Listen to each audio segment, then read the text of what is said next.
자, 여러분들 유시민이가 교도소 갔다 왔다는 거 여러분들도 다들 아시죠? 근데 왜 갔다 왔는지도 아세요? 아마 여러분들 상당수가 잘 모를 겁니다. 그거 그냥 민주화 운동하다 갔다 온 거 아니야? 그냥 철없는 대학생 때 뭐 머리띠 동여매고 전두환 정부 반대하는 그런 평화적인 시위하다 끌려갔다 온 거 아니야? 아마 딱 이 정도로만 여러분들이 생각하실 겁니다. 근데 아닙니다. 애꿎은 사람을 납치, 감금, 폭행했던 서울대 프락치 사건에 이 사람이 연루가 되어 있었기 때문입니다. 이게 무슨 사건인지 유시민이가 교도소를 왜 갔다 왔는지 지금부터 제가 설명드리겠습니다. 아까 유시민 까는 영상을 올렸다가 제 평생 먹을 욕 다 얻어먹는 꼬라지를 제가 보면서 진짜 국민 수준 이대로 가다가는 큰일 나겠다 싶더라고요. 1984년 서울대 복학생 협의회 간부이자 서울대 총학생회 대의원 회의장이었던 유시민 등 서울대 운동권 학생들은 당시 은신처 주변을 지나가던 전기동, 정용범 씨 등 서울대학교 학생 및 민간인들 4명을 프락치로 의심해가지고 체포, 감금, 폭행했습니다. 여기서 프락치 사건이라는 게 무슨 말이냐면 쉽게 말해서 대학교 운동권 애들이 애꿎은 민간인들을 경찰의 끈앞풀, 간첩, 스파이로 오해했다는 겁니다. 그래가지고 납치, 감금, 폭행, 고문했던 사건입니다. 누가 봐도 범죄죠. 여러분들은 이런 걸 잘 몰랐을 겁니다. 서울대 학생들이 그들을 붙잡아 11일 동안 폭행한 사건으로 피해자의 증언에 따르면 이들은 강목구타, 물고문 등을 당했다고 합니다. 당시 서울대의 핵심 간부였던 그런 백태웅 학도 호국단장 등을 비롯해서 이정우, 윤호종 등 사건 이후 수배됐으며 복학생 협의회 집행위원장이었던 유시민은 구속돼갖고 1년 6개월형을 받았었죠. 이 양반은 지난 1984년 당시에 방송통신대 학생이었던 정기동 씨를 비롯해서 4명의 시민을 정보기관의 프락치로 인해서 교내에서 폭행한 사건에 가담한 혐의로 85년 2심에서 징역 1년이 확정돼서 복역했습니다. 말이 길었는데 팩트를 읽어준다고 길게 읽은 것뿐이고 쉽게 말해서 엉뚱한 사람을 경찰의 간첩이다라고 해서 대학생들이 엉뚱한 민간인을 납치, 감금, 폭행, 고문했던 사건입니다.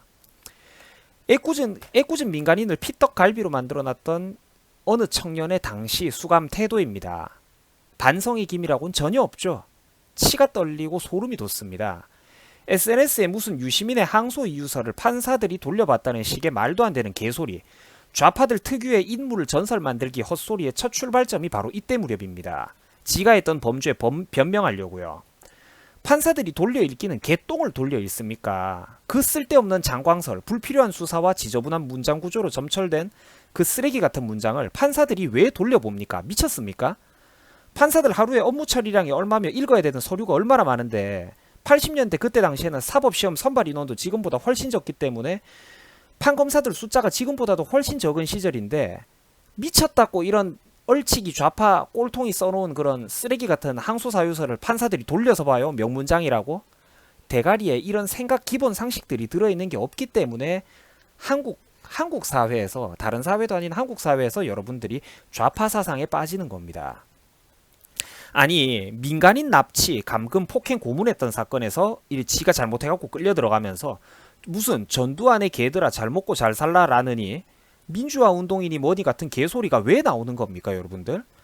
계란 껍질보다도 얄팍한 본인들의 사상과 정체성을 보호하기 위해서라면 얼마든지 희생양을 요구하고 현실 회피, 인지 부조화를 일으키는 게 바로 저쪽 사람들, 골수 좌파들의 대가리 회전 구조입니다. 언제든지 희생양을 원하죠. 항상 지들이 피해자예요.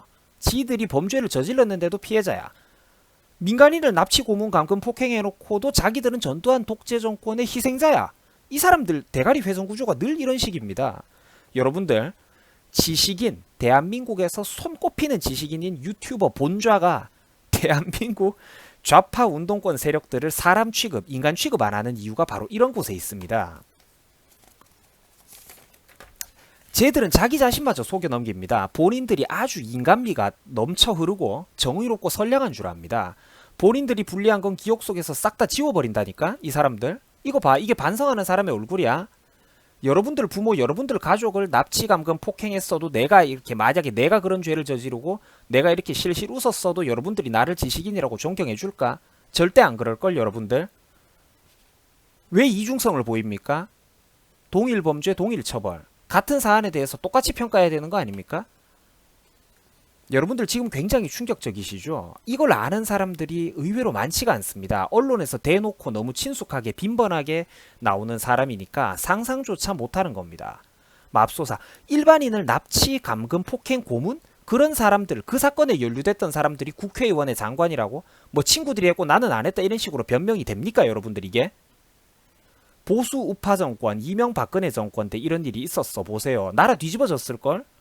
지금 여기 당시 뉴스를 한번 보라고 여러분들. 여러분들 이때 몇 살이었어? 내가 지어내는 거 아니라니까. 유시민이가 노무현 정권 시절 장관 임명되던 시절에 피해자들이 화가 나서 거품을 물었던 사건입니다. 10대, 20대, 30대, 40대 우리 얼치기 좌파 성향 여러분들 흔히 그러죠. 세상과 정치를 굉장히 단순한 선악의 이분법 구도로만 여러분들은 바라봅니다. 왜냐? 그게 되게 쉽거든요. 편하거든.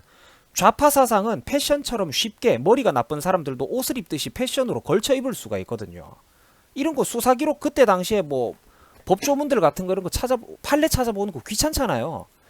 근데 그냥 민주화 운동이라서 독재 정권에 희생돼서 이제 민주화 운동하다 교도소 갔다 오신 분이다 위대하다 이렇게 훗발하는 거는 쉽잖아요. 머리 빈 사람들도 똑똑한 척을 하기가 쉬운 거야. 그래서 좌파 사상이 젊은 사람들 사이에서 들불처럼 번져나가는 겁니다.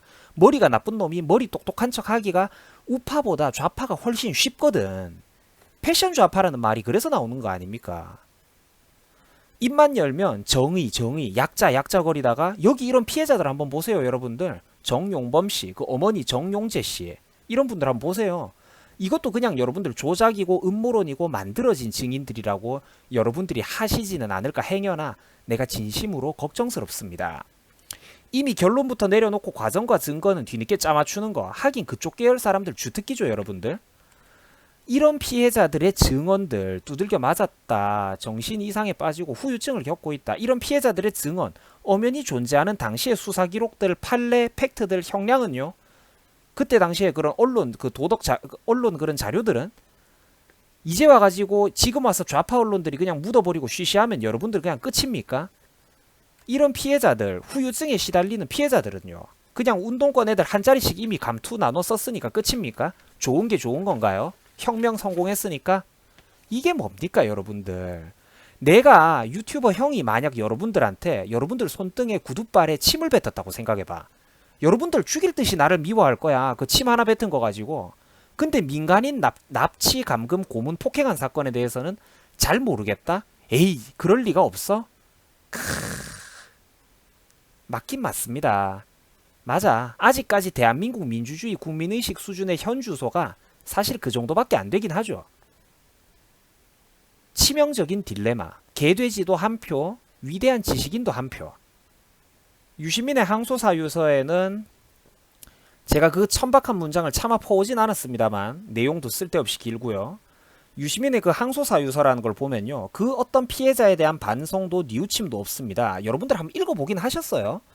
되려 괘씸하게도 모종의 사람들을 풀어가지고 여초 커뮤니티, 좌파 커뮤니티 중심으로 이제 와가지고 SNS를 통해서 무슨 판사들이 돌려봤다는 식의 가짠치도 않은 도시전설이나 만들면서 전형적인 좌파들의 인물 우상화 만들기, 아이콘 만들기, 전설 만들기, 뒷공작이나 하고 있죠.